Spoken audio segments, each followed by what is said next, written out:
Good day mga ka-JT Sakalam at mga kasakalam JT, good day po sa inyong lahat at magandang hapon at kami po pala ay pumunta sa Pedal Cup po ata ito dito sa may UP Diliman, Quezon City.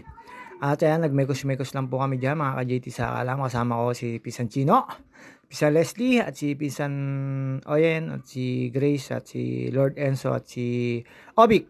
Ayan po ang pinuntahan namin dyan, Pedal Cup po at 2024 ang tawag po dyan sa pinuntahan namin. At ayan, lakad do kami papunta ng ayan po ay UP Diliman at napakalaki pong field niyan. Kumbaga sa Laguna ay UP Los Baños, ayan po meron mga ayan, syempre papakita ko ang JT Sakalam, di maring hindi, papakita yan. Ayan, nakapolo yan. Tapos ayan po yung entrance, pumasok na ako kami dyan. At nagpa-register due kami, tapos bumayad, entrance, salamat Santino sa entrance. At ayan, si Pisandon Leslie. Mga kabike, dyan po kami galing at nakita po namin dyan si Ian Howe at saka si Ian Bahaw at si Anli Ahon Ian. At ayan po, kasi niloko po dyan si ate. Ate, makakita ba ako ng forever dito? Tawa po siya dyan. Tapos yung kinuha po namin yung at dinala po namin sa raffle draw at di naman po kami manalo. At ayun, mga ka-JT sa alam, ayan. Papasok na po kami sa mga tent na bilihan ng mga bike. May nakita po akong bike pero hindi ko kayang bilhin. Colunago, napakagandang bike po. At ayan po yung entrance. Napakainit po niyang panahon na yan. Kaya medyo tumigil ako doon sa may nagpe-perform na hindi na po muna ako naggala.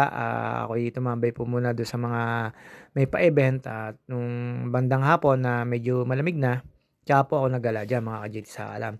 At ayan po yung makikita nyo sa field na yan ng UPLB. Hindi pala UPLB, sorry, tao lang po nagkamali. UP Diliman Campus, ayan po, nasa UP Diliman Campus po kami. Sa sobrang init, ayan po, natutuyo po yung mga damo-damo dyan. Tapos ayan, entrance na po kami dyan. At ayun, pagkapasok po namin, syempre makikita nyo po yung mga bilihan ng bike. Lahat po naman ano yan, kasi ang dami yung vlogger dyan. Kay Ian How lang ako nagpa-picture at saka kay Ian Bahaw. Kasama ko si Ian Bahaw. At ayun po, si Ian Anli Ahon, diyan nakita ko po, ayan po si Pisando Leslie, parang si Asian Packboy. At ayan po, ang dami po, ayan po yung sinasabi ko sa inyo mga mapakagandang bike. Mga ka-JT sa alam, siguro ang mahalo niyan. At ayun, dumiretso po ako dyan sa may tent na yan, dyan sa may pa-event na yan, dahil tinatamad pa po ako maggala dyan kasi napakainit po sobra. Hanggang sa may nakita po ako mga basketball player dyan na nalimutan ko nung panahon ng Berhel Meneses. At ayan po, nakatambay na po kami dyan ni Vicentino. Sila po naglalakad dyan. As nandyan lang po ako sa may pa-event na yan.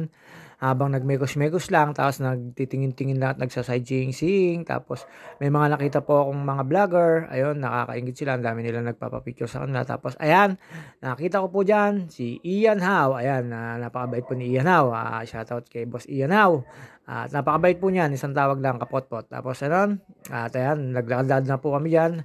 Diyan na po ako nagaya mag-ikot. At ayun, ang dami naman nakitang mga bike parts. Pero hindi po ako bumili dyan. Mas gusto ko po sa TikTok at medyo mura po ng konti. At dyan po, syempre, medyo di kalidad po dyan. Pero may mga sale po.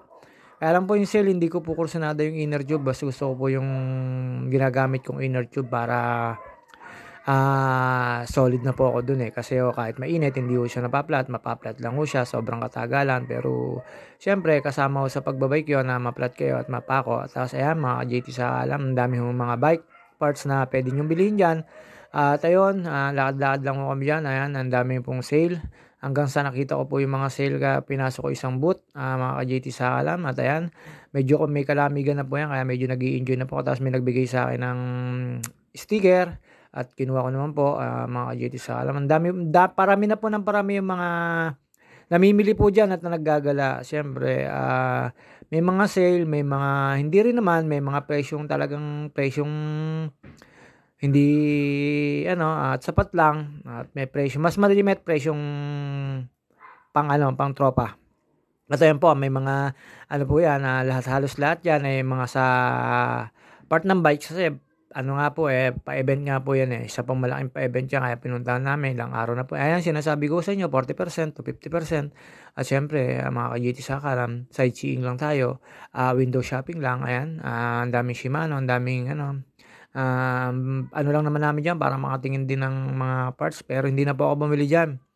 Kasi hindi naman po ako nagbitbit ng pera. Ayan, 20% off yung kanilang helmet. At ayan, mga ka-GT sa alam, pumunta ako dun sa may ano nila, Marklan na UP. Tapos ayan, yung sinasabi ko sa inyo, pedal UP 2024. Ayan po yung tawag dyan, mga ka-GT sa alam. Ayan, peace out.